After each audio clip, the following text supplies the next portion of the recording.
Good day, citizens of the future. Citizen of the future here.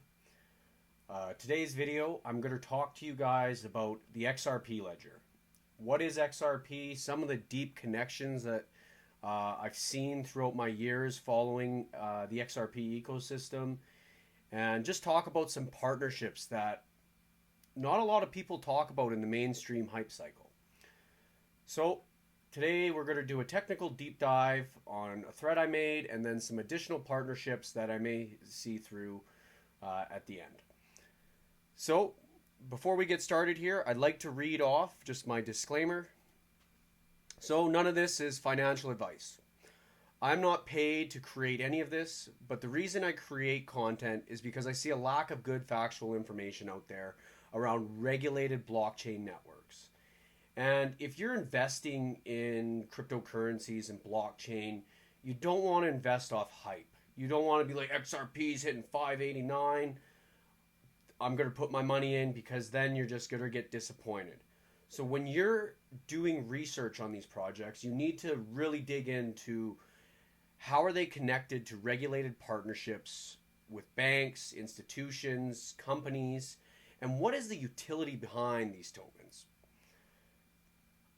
Okay, so my goal here is to help show you other citizens factual information. It's not advice. I'm not saying this is it. I'm just showing things that I pieced together and explaining from my perspective. And as you guys know, we're going through the fourth industrial revolution, where the internet of information is moving to the internet of value, where we can now, instead of just moving text and emails on the internet, we can now safely and trustlessly move value, which is huge. So I'm going to get into this, and so let's take a dive. And just a reminder, some of this may be boring because it is regulated information and it is not based on hype. So cheers guys, and let's go. So here's the thread, and I titled it 95% of people are chasing meme coins, but few are looking at one of the biggest long-term opportunities in crypto. And a deep dive into XRP, building a frictionless, decentralized liquidity pool for the world. A lot of haters say XRP is centralized, but it's a truly decentralized ledger that runs off consensus between hundreds of nodes worldwide. So I'm going to get down through this thread. I'll talk about things in here and some of the things that I put together, just to give you guys insight and hear it in person, compared to just reading it yourself and trying to analyze and read between the lines. So let's go. So if you guys don't know who this guy is, Don Tapscott. He's a leader in the blockchain revolution. He wrote a book that I read in 2018 called The Blockchain Revolution, the Fourth Industrial Revolution. And I quoted this quote because it's very powerful to really show what is the importance of blockchain and DLT. So with today's internet of information, you can't store, move, transact value without a powerful intermediary. And that's what blockchains solve. So if I want to send money, so before blockchain came to, if I wanted to send money to Bob in Japan, I have to go to a bank. Say if I want to send him $100, I got to send a bank wire transfer, which costs me $50 American. It settles in 5 to 7 business days. It is painstaking. There's no end-to-end tracking. It's slow and it's expensive. So with blockchain, that removes the middleman. So that no longer, so when Bitcoin came out and these other DLTs, we no longer have to go to a bank and say, hey, I want to send money from A to B. You open up your phone, you open up your computer, and you can literally type in somebody's address. You can send value in 4 seconds and fraction of a cent to settle that transaction. Okay, so let's go on. So here's a perfect example. I like this. This was a powerful image, and that's why I chose it. Is because sending value through the internet has been a problem for years before blockchain. Because there was only 2 options. There was bank wire transfers, which I just stated were expensive and slow. And then there's a third party where you got to trust, for example, PayPal or some third party payment processor.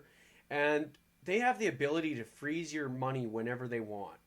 I've heard many stories where people are using PayPal for their business and something comes up or a chargeback happens and they freeze the whole account and you can't get your money out until you verify and all this extra stuff, and it's a headache because now you're having to trust a third party.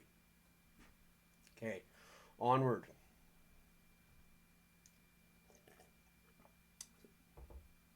So sending money using the SWIFT system, wire transfers, has huge flaws. And if you guys didn't know that because you've never made a cross-border payment, well, I'm going to explain it to you right now because it's broken. The legacy correspondent banking system is broken. Now let's take a look into this. So before I click the photo, there's no end-to-end tracking.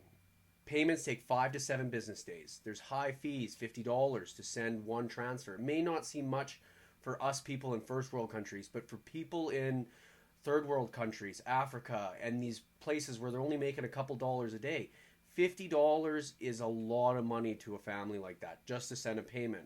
So this makes it so they have to wait longer periods of time to pool up enough money to make it worthwhile to send that transfer.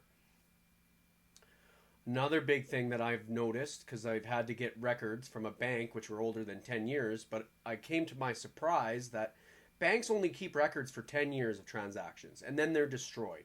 So if you don't keep up to date with printing off your transactions and you need it one day, say 20 years, something went on, and you need the transactions that happened 15 years ago, well, they say, sorry, they're destroyed after 10 years. So that's a huge problem. But guess what? DLT, 24/7. It's tracked for the rest of our lives. Okay, so now I'm going to click the photo here. So international bank wires, a payment journey from sender to recipient. So I'm going to use a bigger upscale model. There's trillions of dollars of payments that move globally in the cross-border sector. Say a company's moving, say there's $10 billion, say there's $1 trillion that is moving cross borders daily.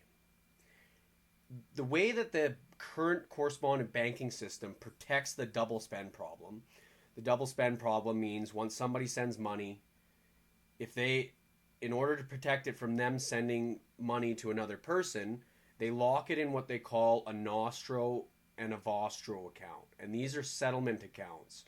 So when you have a payment, so say you have $1 trillion locked in these Nostro and Vostro accounts daily and yearly. So you have trillions of dollars and they make 0% interest. They're not working. They're literally sitting there idle, dormant, until the funds get to the other side of the other side of the transaction. And as it goes from bank to bank, you have foreign exchange fees, arbitrage fees, you have multiple fees that get taken off because this transaction is going over between 5 and 7 business days. So it's slow, it's fragmented, it's expensive, and it's trapping a lot of working capital that could be doing things in the world. Like it could be gaining interest. You know, if we had a real-time payment system, we wouldn't have this problem. So I've already talked about PayPal. They're just saying, like I put in here, they take processing fees. Now we're trusting a third party, possible chargebacks. With crypto, there is no chargebacks. So blockchain technology came along. A direct and trustless way of moving value using the internet without the involvement of traditional banks, utility companies, and governments. This is the technology that XRP is built upon. So let's dig into it. So as you guys know, this is just the basics about DLT. You got programmable money, smart contracts, you got different, you can change the market caps, blah, blah, blah. Of side chains. So they're secure. So anytime a block is updated, it's updated on the global ledger, which syncs to all the nodes across the XRP ledger. Every transaction is anonymous. through the public IDs. We don't get to see who actually owns it. It's all distributed, so anytime a block, like I said before, it updates on all ledgers across the world. Everything is time stamped and recorded on the blockchain for the rest of our lives, and it's immutable. So once it's on there, once a trade has been made, that's it. There's no going back. So that's why you always triple check your addresses before sending your money, because we're in a trustless system. So about the XRP ledger, it was created in 2012 by 3 engineers, which then founded the US company Ripple.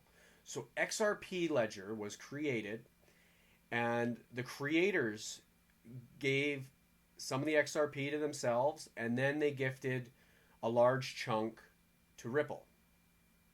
And I'll get into that into a slide here. And Ripple has now, so that is to go towards funding the ecosystem. Ripple has been building the internet of value by creating a decentralized liquid asset that anyone can build on. The differences between Swift and XRP are below. So I'm just going to show you guys how on-demand liquidity works here. Okay, so here we go. So the enterprise solution that uses XRP for settling cross-border remittances is called on-demand liquidity, ODL. And how on-demand liquidity works is you have your local currency. So for example, I put a Canadian flag here and the United Kingdom flag. So you convert your Canadian dollars into XRP, and you do this instead of going to the bank, right? So you convert it into XRP, it costs a fraction of a cent, takes 4 seconds. You then take that XRP that you own and you send it now over to the person that is in the UK, whether it's a bank, whether it's a business, or whether it's a person. That also takes 4 seconds and a fraction of a cent. Guaranteed to settle. So now I'm going to pull up my mind map, and I'm just going to show you the differences so you could see an out of view look comparing Swift and XRP.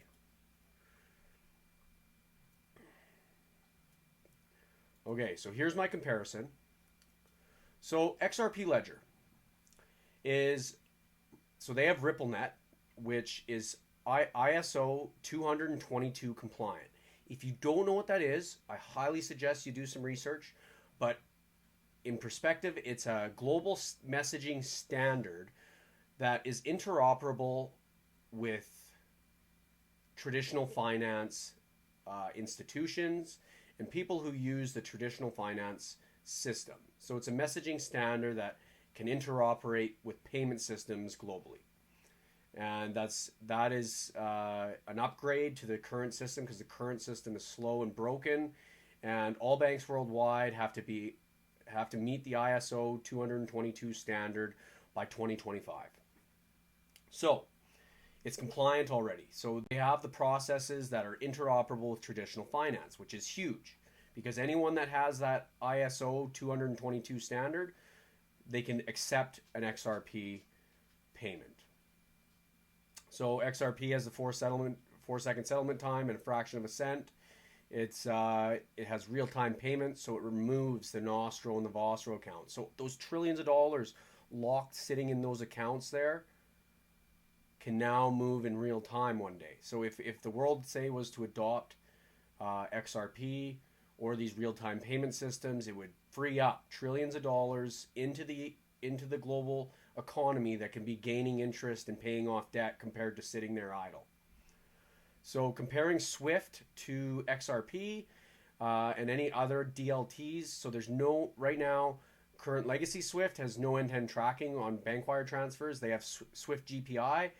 That has end-to-end tracking, but it doesn't settle. It still takes like a day to settle the payment. So it doesn't have complete settlement, the Swift GPI. So XRP Ledger, an immutable ledger of all transactions, which is awesome compared to banks, because, hey, if you're ever in a bind one day and you need these records from 10 years ago and you can't get them, well, you're hooped. XRP is also carbon neutral. That's a huge one. It doesn't use proof of work. It is pre-mined. There is no mining. It's literally just running nodes, processing transaction. That is it. They also have the protocol, the Interledger protocol, which I will get into later in this video, which is a game changer for interoperability between DLT networks. And they also have, so if you haven't heard the term CBDCs before, central bank digital currencies. It's the thing that's being covered up through this C19 stuff, because central banks all over the globe are working on digitalizing their currencies. And XRP Ledger has federated sidechains, which is a sidechain that any central bank can have like a private ledger that is built on XRP. So it's literally, they just got to go through the processes to create their own private ledger, which can host this central bank digital currency that can be interoperable with the traditional finance space. Okay, so now back to here. So I've explained that. So what else is there? So XRP is global. It's a global decentralized network. Fees are a fraction of a penny. It saves billions in fees worldwide. And if you didn't know, the SWIFT system has a 6% fail rate. So 6% of transactions that are sent globally have a chance of failing. And that creates a lot of problems for banks, because they got to figure out why it failed, what happened, where did it go wrong. There's a lot of manual labor to figure that out. But here's some examples that I have put together that I've found from my regulated searches and dives that show how XRP actually saves money. SBI Holdings is a financial institutions consortium out in Japan. They have drastic reduction of remittance cost in international remittance system utilizing Ripple's settlement platform. So the international remittances is 21 basis points against the settlement amount. So whereabouts international remittance usually utilizing XRP, Ripple's virtual currency through Ripple's system, is 8.3 basis points. So a 60% cost reduction from using XRP compared to the correspondent banking system. That's huge. Here's a thing from a Bank of America document. Bank of America has recently applied for 9 more blockchain-related patents. And here it is.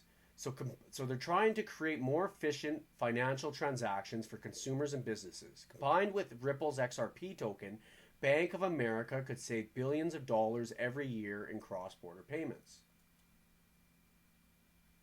So right there, Bank of America is saying if they used XRP for cross-border trades, it would save money. A lot of it, billions. So this is just showing pathfinding each bank.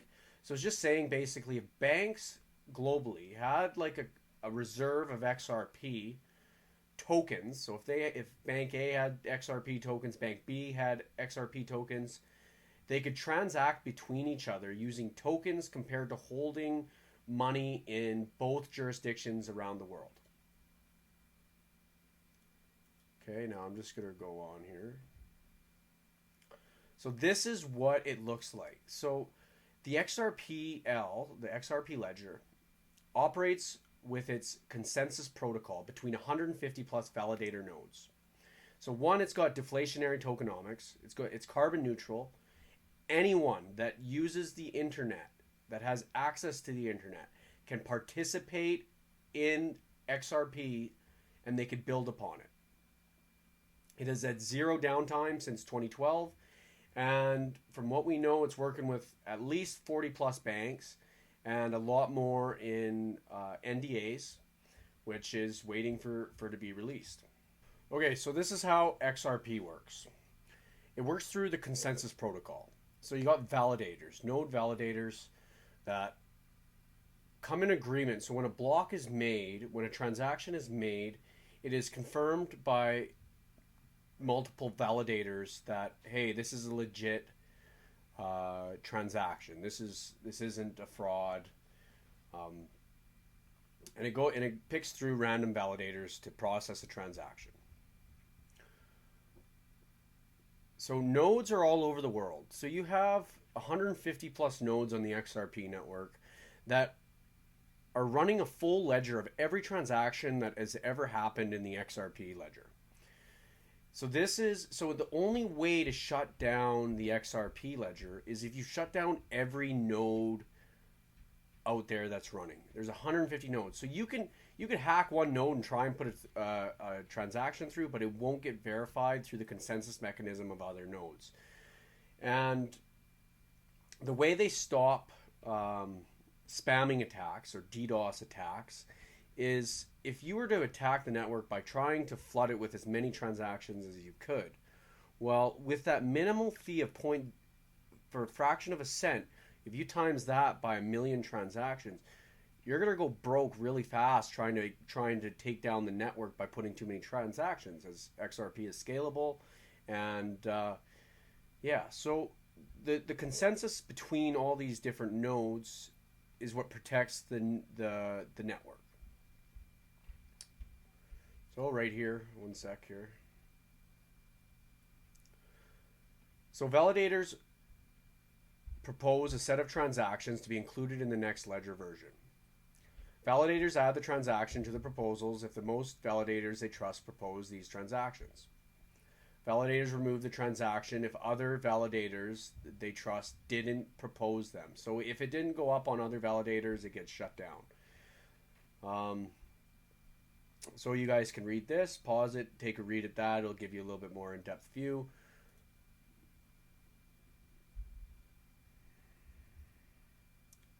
So again, bringing it to the internet of value.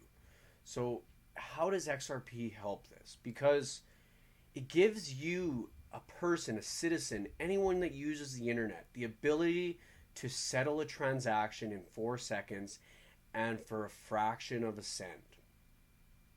So we have now, like these DLT networks are global monetary systems that are running 24/7, 365 days a year.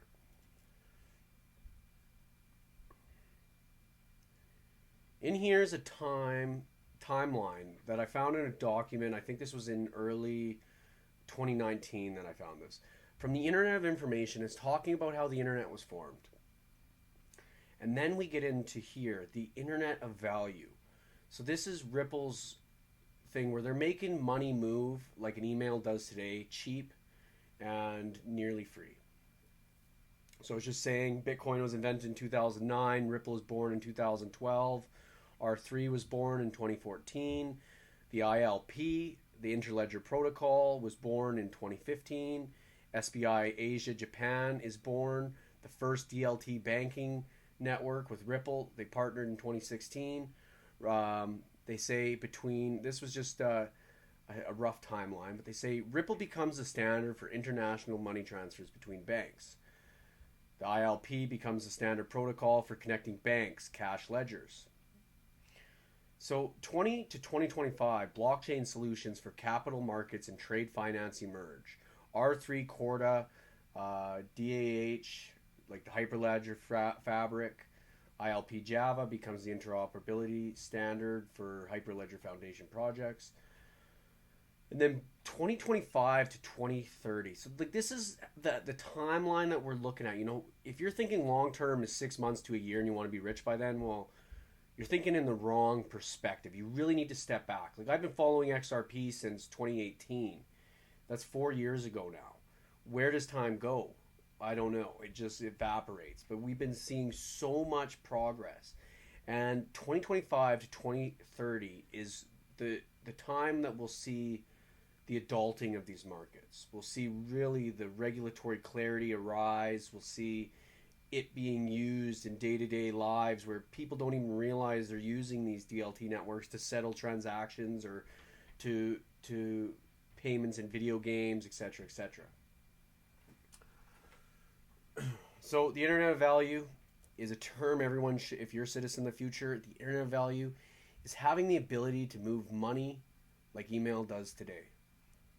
Okay, so the last diagram I want to show you in this part here is the Interledger Protocol. So the Interledger Protocol is another layer to the internet that allows you to interconnect value on the top of the HTTP internet protocol. So there's the information protocol that we currently use for information. Here is their example of the ILP and like how it connects different DLT economies and payment systems. So this is their vision. This is Ripple's vision. This is what they want to see, is instead of having these correspondent banking systems where you got dormant capital sitting in accounts all different jurisdictions around the world, if banks just hold XRP tokens, or instead of holding cash, you're holding tokens that represent value, you can move value instantaneously between any of these different banks or financial institutions, which is huge because now we're real-time payments moving value between banks over here to Bank in Japan to Bank of America, and we're moving value on tokens. And now that is what the DLT blockchain revolution is about, the tokenization of value. Okay, let's move on. So, picture this. This was just like, this is not financial advice. This is just showing you what the amount of value that can move through the XRP ledger if it was used for a big part in cross-border payments. So global cross-border payments are around 30 trillion a year. This was from this document right here. Statista Financial Services, and it's talking about in 2022 there's around $30 trillion in value being moved cross borders worldwide. So just for cross-border payments, that's it. This isn't talking about derivatives and all these other different payments that happen in the world. Okay, guys, so let's move on. Okay, so here's a quick explanation about the Interledger Protocol. The Interledger Protocol takes a packet of information and it transforms it into whatever they want on the other side, using XRP as the neutral settlement bridge in between. So this is from a World Bank document here, explaining the ILP. Interledger Protocol is an open protocol, originally inspired by the Internet Protocol, for sending payments across various blockchain networks. So that's the key, various blockchain networks. It enables the exchange of value across different payment networks. Using Interledger, the XRP can be sent to someone who wants to receive ETH, Ethereum, or USD, can be sent to someone who wants to receive euros. So, for example, Interledger routes packets of value in the same way as the internet routes packets of information. Computers on the Interledger network are called nodes. Nodes can be one or more of the following roles: sender, router, or receiver. So here's the node examples, and this is just an example of the Interledger protocol. Sender sends USD and somebody wants to receive BTC. Well, it routes, it goes to a node, the node turns it into XRP, sends the XRP, and then the other node converts it into BTC and the other person gets what they want on the other side. So you can interchange that with any different things, whether it's, say for example, it was Ethereum and the other person wanted to receive Ethereum and BTC. Well, Ethereum gets converted in, the node first converts it into XRP, the XRP is then sent, and the other node, another node on the network converts it into BTC. It is the interoperator. So here I'm just switching to the other slide here. So they're talking about the settlement engine plays a crucial role in the Interledger network to support sending and receiving settlements between ledgers. One engine can manage several accounts and settle with many ledgers. So this is just a schematic diagram how the Interledger can move payments through Ethereum, through the XRP ledger. It's just like an interoperator between networks.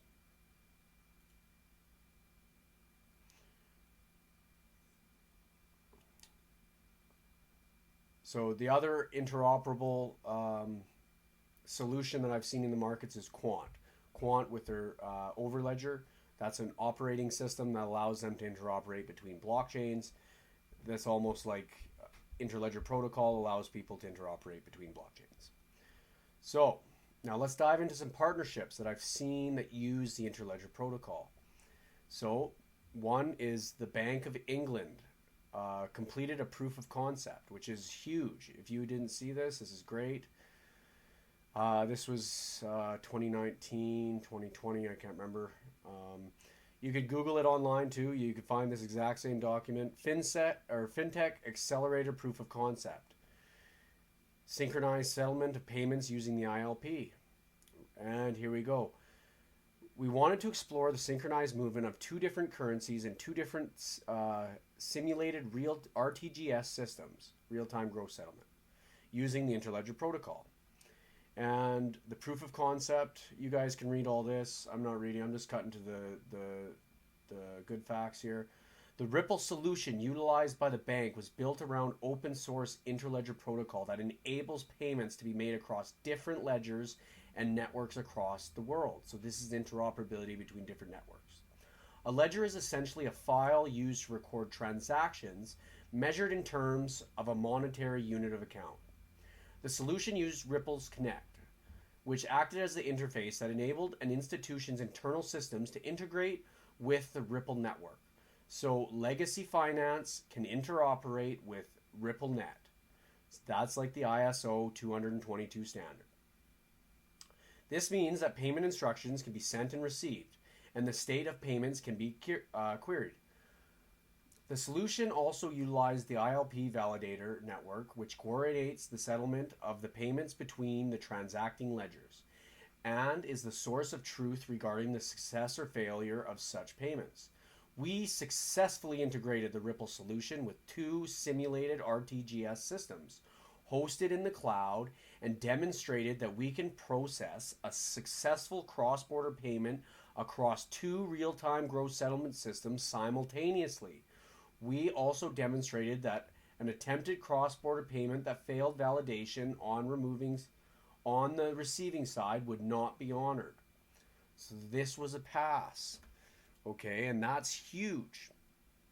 Now let me just pull up a document here that I also want to point out right now while we're talking about the Bank of England. And right here. Just pulling it up. Here it is. So, Digital Pound Foundation. If you guys haven't heard of the Digital Pound Foundation, well, start doing some research. Start digging. Digital Pound Foundation is made up of these four main leaders. So we got Gilbert Verdian, who's the owner of Quant Network, the CEO of Quant, big genius, and Susan Friedman. Wow, she works with Ripple. No way. I also watched this Digital Pound Foundation. You can find it on YouTube. But Susan Friedman, I gotta find the link. It was 40 minutes in or whatever, she did a 2.5-minute spiel on building central bank digital currencies on the XRP ledger in front of all these people. And, it makes me laugh is because, you got some of the highest ranking people here building a digital pound for the UK. And then we got the United States, which has no clarity, calls XRP a security, and just doesn't even know what the hell they're doing. So I think that's hilarious. But, so going on here, let's move forward. Bill and Melinda Gates Foundation launches Mojaloop, an open source mobile payment solution, and they use Ripple's Interledger. Oh, wow. Crazy. Bill and Melinda Gates, they don't invest in security. They invest in technology that's changing the world. And so this is an example when they won the hackathon. Mojaloop Foundation uses the ILP to settle payments that allows the unbanked here with a mobile phone to connect to the banking system. And it's ISO 222 interoperable.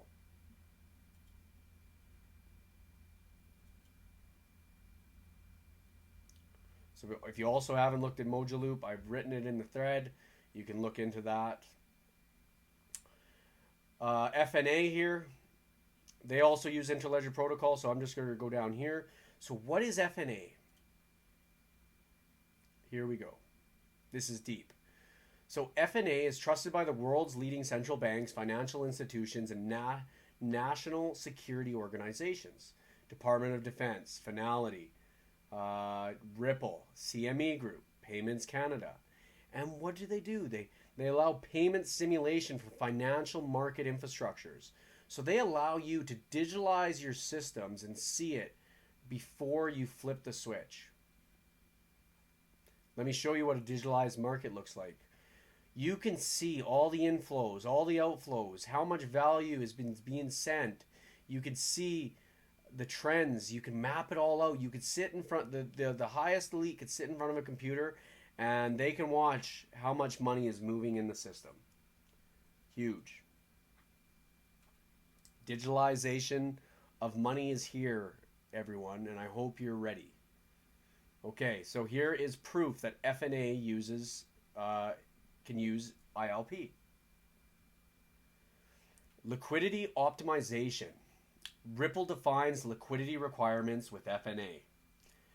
So liquidity is access to capital, free flowing. If you need money, you got the money. In the current correspondent banking system, the liquidity is shit. If for everyone sold a shit ton of stocks all at once, and all this money is tied up into the correspondent banking in these Nostro and Vostro accounts, well, they literally don't have enough money to send worldwide. It's literally locked in these accounts, and look into liquidity. It's crazy. So Ripple is a RTGS, FX, and retail remittance system network, which relies on traditional Nostro and Vostro relationships between its members. Blah, blah, blah. By using transactional data from the Ripple members' identity, the necessary liquidity per Ripple member, and Ripple Hub, and evaluate the impact of liquidity saving mechanisms. Ripple used FNA to simulate the liquidity needs of banks interacting over the network over time. That made it possible to determine the required liquidity flows within a hub bank to support the projected network volumes and values, and to justify the benefits of the new service network.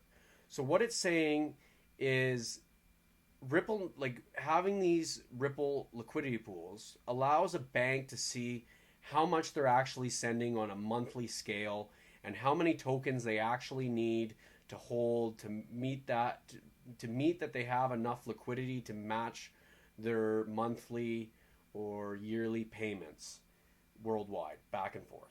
So here's the ILP, and it's just allowing them to interoperate between any other currency.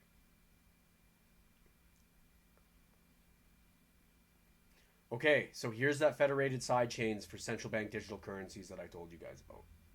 If you haven't, this is something you really need to look into.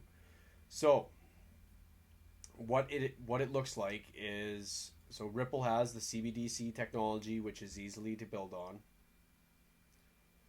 This was from a webinar on CBDCs.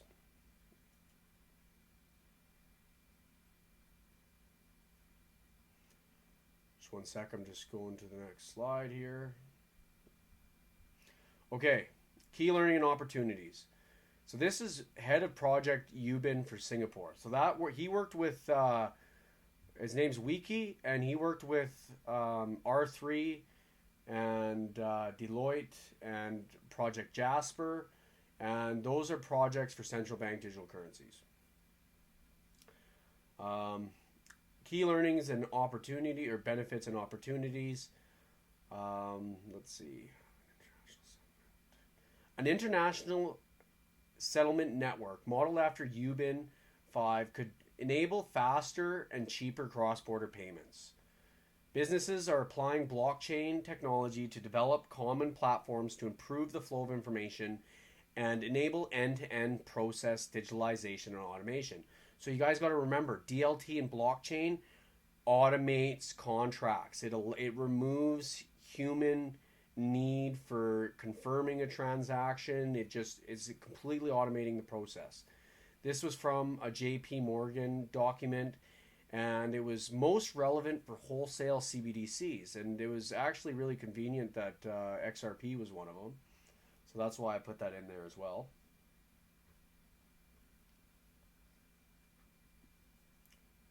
So, exploration of CBDC interoperability. So, this is what it looks like for, you got Interledger Protocol, you got PayID. So, if PayID is, you can create a readable name, a human address for your XRP account. So, instead of having a bunch of random numbers and letters, you can say Citizen 101. And then if somebody wanted to send an XRP payment to you, they just type in that name, it goes to your XRP account. Cross issuance, so if one country creates a CBDC, they want to be interoperable with other countries so we don't have problems with siloed systems again. Here is the example that I put these logos on here just to do an example. The future, we will see different CBDC models implemented through different technologies across different countries. The ability to bridge the gap between these varying initiatives will be equally important to ensuring they are successful on a global scale. So they need to be interoperable. If Bank of America created a ledger, a central bank digital currency, and the Bank of England created a central bank digital currency, they need to be able to move value flawlessly in between them without any problems. So this is the technical diagram, as we have the whole XRP ledger. This is all the XRP ever made, but the side chain. So if Bank of America created a private side chain, Bank of England created a private side chain, they all use the same XRP. They all use the 100 billion XRP. These are private networks, but they can still interoperate between the public networks.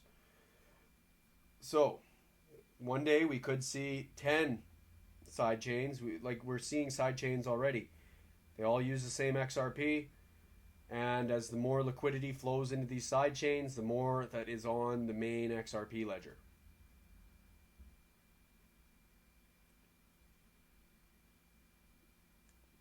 So I've already talked about the Digital Pound Foundation. They've also been a part of the International Payments Framework Association in 2015. And they're also known for providing next generation digital asset infrastructure. Right here from the SBI Holdings. This is from a banking document out in Japan. And R3 and Ripple, so we know who they're all tied together here, endeavor to establish a new digital financial ecosystem consisting of technologies with innovative elements that will play a role in SBI's group's next generation financial services through intensive investment in the digital asset space.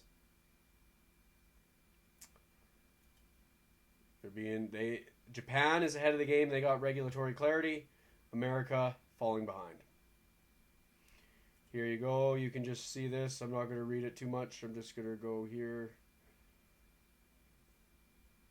So you can just pause, read it. It's just talking about the next generation international remittance infrastructure using digital assets.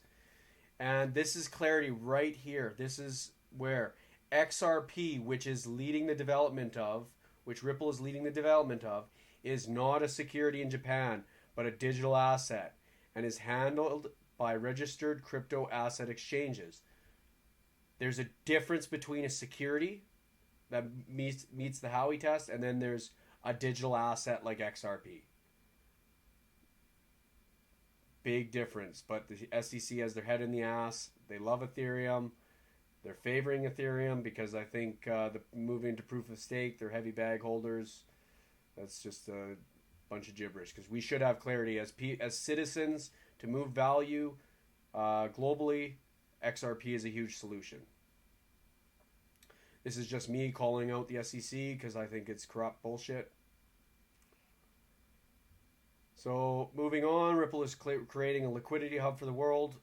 Instead of financial institutions pre-funding billions in Nostro and Vostro accounts, they just use XRP's deep liquidity network.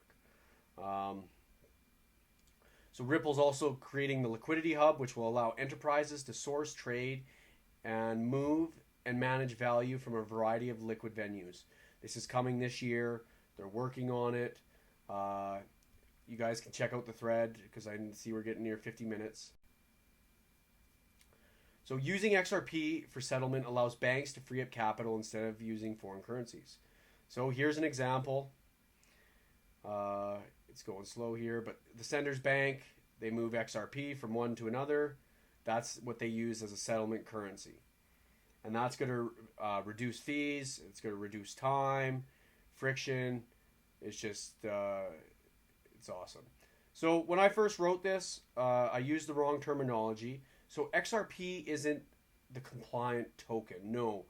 XRP, RippleNet has processes behind meeting the ISO 222 standard. So what the standard is bringing, this ISO 222 standard is bringing market infrastructure up to speed. And how is it doing that? It's using modern technology, end-to-end tracking, richer data. So with a current bank wire transfer right now, you can only get like one or two sentences on there if you're lucky. You can't attach invoices or anything. But what richer documents are is a PD. You can attach a bill of lading. You could attach a PDF. You could attach an invoice.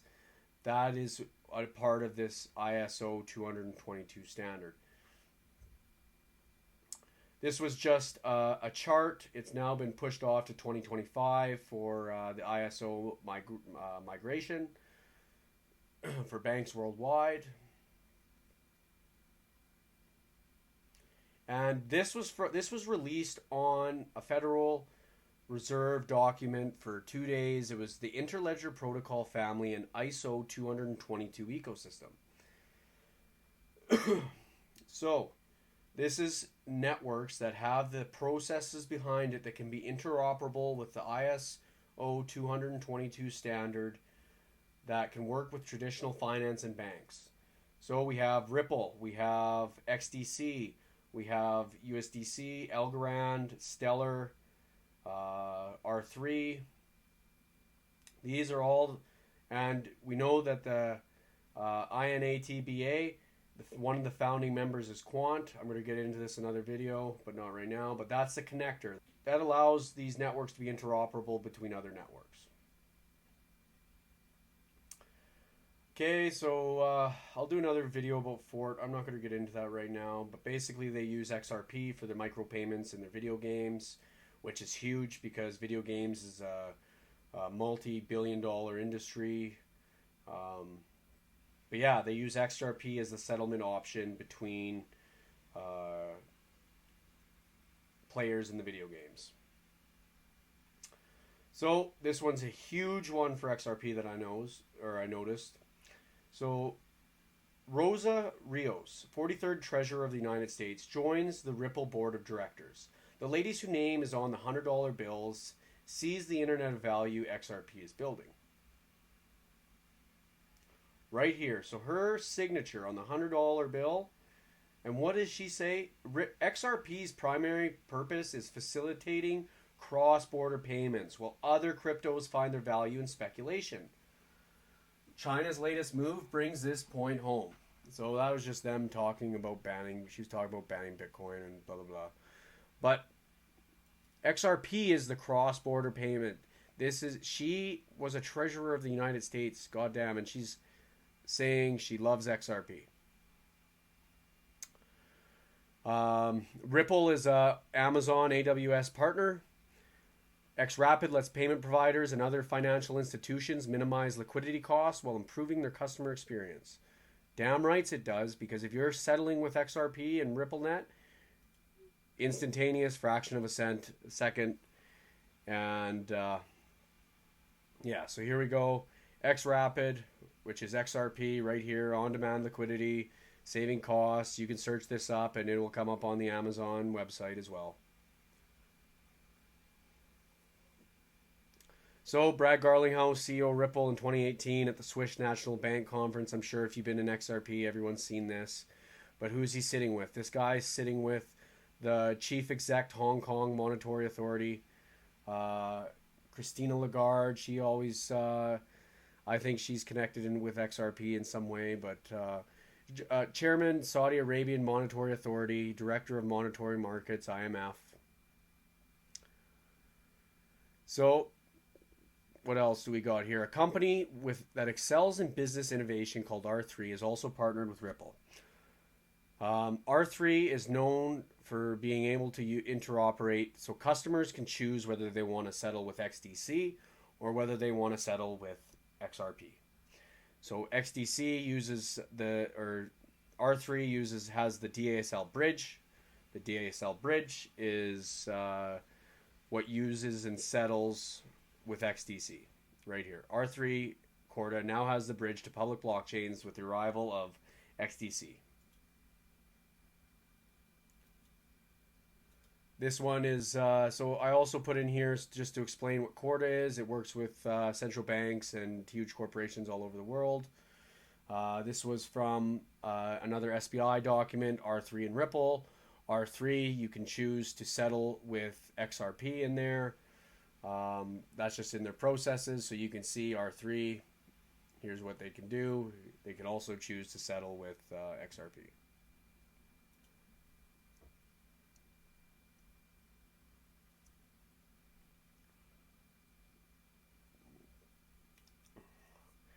So here's another thing. So this was just me talking about.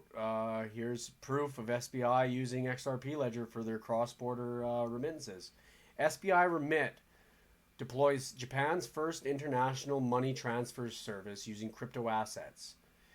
And service using Ripple's payment infrastructure and the digital asset XRP for international remittances from Japan to the Philippines. So in collaboration with SBI Virtual Currency Trade and SBI Ripple Asia. Using XRP as a bridge currency reduces credit risk and pre-funding costs, as well as enhances competitiveness. So XRP moves instantly through the XRPL, and that's instant settlement for any customer that's settling with their app.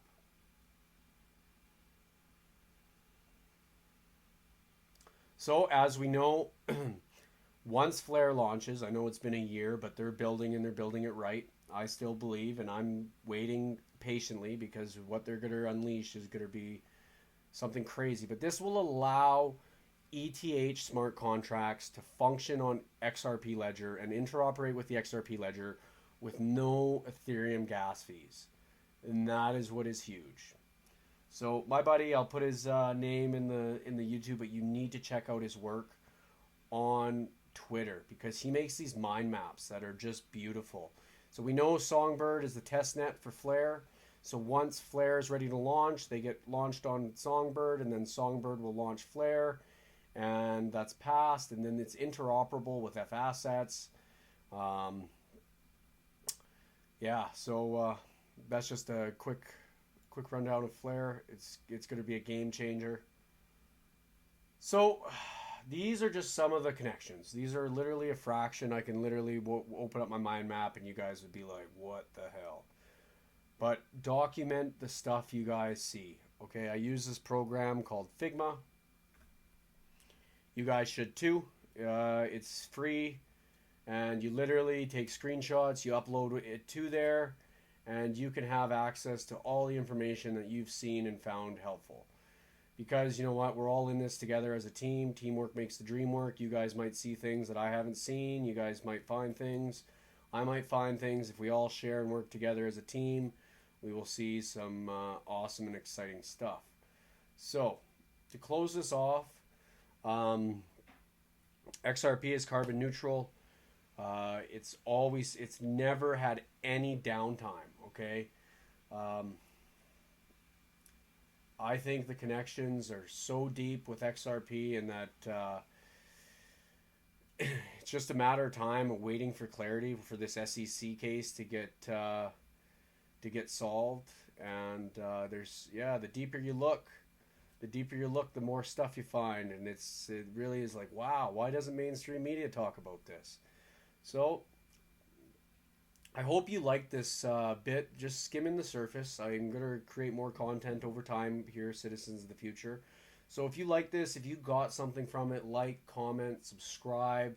Let me know if this helped you, if you got to see some things that you normally wouldn't see or understand.